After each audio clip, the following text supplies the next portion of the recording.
একটা টাইম কষ্ট থেকে দূরে থাকার জন্য আমরা এখানে এসেছি। তবে এখানে আসার পর আমার কষ্ট দূরে থাকার বদল কষ্ট আরও বেড়ে গেছে। আমার ফুল তাকে ছেড়ে এসেছি, আমার কষ্ট লাগতেছে। A few moments later. সবাই কেমন আছেন? আশা করি ভালো আছেন। আলহামদুলিল্লাহ, আপনাদের দোয়ায় আমরাও ভালো আছি।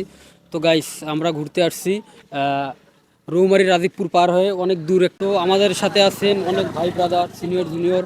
তা খুবই ভালো লাগলো। আসলে আসতে চাচ্ছিলাম না, বড় ভাইরা জোর করে নিয়ে আসছে। এসে বুঝলাম যে না, আসাটা আমার পক্ষে অনেক ভালো হয়েছে। তো ক্যামেরার পিছনে আছে মুন্না। তা আমার আমার আমার এইখানে যতজন আছে সবচেয়ে বড় ভাই, তার কাছে আমরা শুনবো যে ভাই এখানে এসে আপনারা কি কি দেখলেন এবং আপনার অনুভূতিটা কি?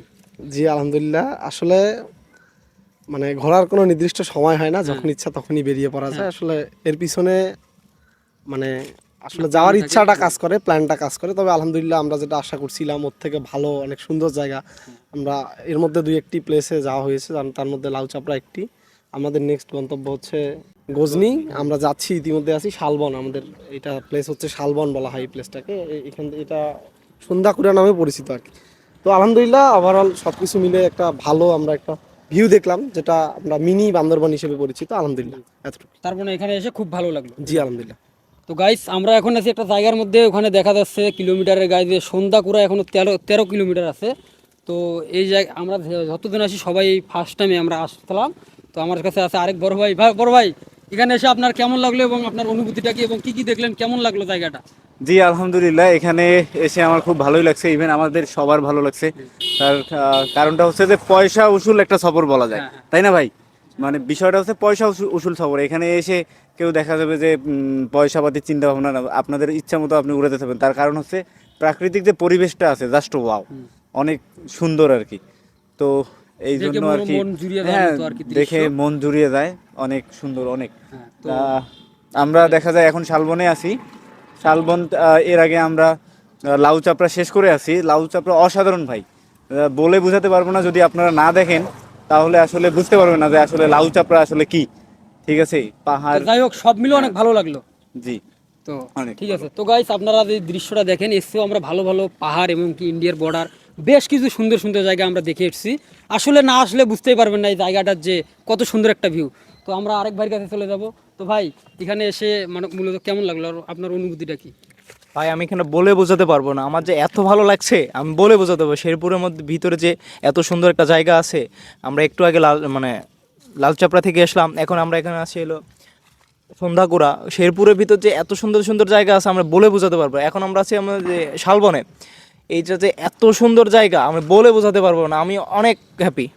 দেখ, সব মিলে সব কিছুই ভালো লাগছে। জি ভাই। তো গাইস, আমাদের কিন্তু এত দূর আসার কোনো কথাই ছিল না, কিন্তু জায়গাগুলো যে এত সুন্দর, দেখতে দেখতে মানে শুধু সামনেই যেতে ইচ্ছা হয়। মনে হয় যে ঢাকা যায়। ঢাকা কিন্তু বেশি দূর নাই, বেশি দূর নাই ঢাকা। হয়তো বা এই পথ দিয়ে অনেকেই যাওয়া আসা করেন, বিশেষ করে আমাদের উত্তরবঙ্গের মানুষ। তো আমরা চলে যাবো আরেক ভাইয়ের কাছে। তো ভাই, কেমন আছেন? ভালো আছেন তো? জি আলহামদুলিল্লাহ তো ভালো থাকারই কথা। যে যে জায়গা দেখলেন, তো এখানে এসে কেমন লাগলো আপনার অনুভূতিটা যদি একটু দর্শকদেরকে শেয়ার করতেন। জি আলহামদুলিল্লাহ, অনেক ভালো লাগছে। জীবনের প্রথম এই জায়গায় ঘুরতে আসছি। অনেক মোটামুটি ভালো জায়গাটা। যে এত ভালো ভালো জায়গা আছে, সুন্দর জায়গা আছে, এখনো আমরা ঘুরতে পারিনি। বেসিকলি কিছু ঘোরা হয়েছে, কিছু ঘোরা হয়নি, এখনো বাকি আছে। তবে চেষ্টা করতেছি সামনে আরো ঘোরার জন্য। গজনি আছে, লাস্টে মধুপুর আছে, এগুলো ঘুরে দেখি যদি এর থেকে আরো বেটার অপশন ভালো। সব মিলে খুব ভালো লাগলো খুব। তো গাইস, আপনারা সবাই আসবেন, বিশেষ করে আমাদের উত্তরবঙ্গের মানুষ। আমরা ফার্স্ট টাইম আসলাম। ক্যামেরার পিছনে আছে মুন্না, অভিজ্ঞ লোক। আমরা এখন তার কাছ থেকে শুনবো তার মতামতটা। একটা আনএক্সপেক্টেড ট্যুর ছিল এটা, কারো মত ছিল না। সর্বপ্রথম এটার উদ্যোগ আমি আর রিয়াজুল ভাই নেই, হঠাৎ করে নেওয়া, সাডেন। কোনো দিন ঘুরতে যাওয়া হয় না। তারপর মন মানসিকতাও সবার খারাপ ছিল, সবারই ফ্যামিলিগত নানান প্রবলেম ছিল। আমরা এখানে যারা আছি সবারই ফ্যামিলিগত প্রবলেম।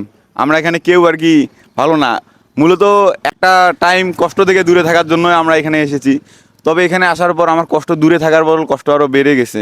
আমার ফুল তাকে ছেড়ে এসেছি, আমার কষ্ট লাগতেছে। আমি আর কিছু বলতে পারবো না। তো গাইস, আপনারা তো শুনলেন আমরা কেমন উপভোগ করলাম, ঈদের পরের দিন কিভাবে ঘুরলাম, এবং জায়গাগুলো আপনারা ভিডিওর ফেসবুকে দেখবেন। ইনশাল্লাহ আসার চেষ্টা করবেন। খুবই ভালো লাগবে, এটা আপনাদেরকে গ্যারান্টি দিতে পারি, খুবই ভালো লাগবে। তো আসার চেষ্টা করবেন, বিশেষ করে আমাদের কুড়িগ্রামের মানুষগুলো আসবেন, ঘুরবেন এবং উপভোগ করবেন সুন্দর প্রকৃতিকে। সবাই ভালো থাকবেন, সুস্থ থাকবেন। আল্লাহ হাফেজ। আসসালামু আলাইকুম ওয়া রাহমাতুল্লাহি ওয়া বারাকাতুহু।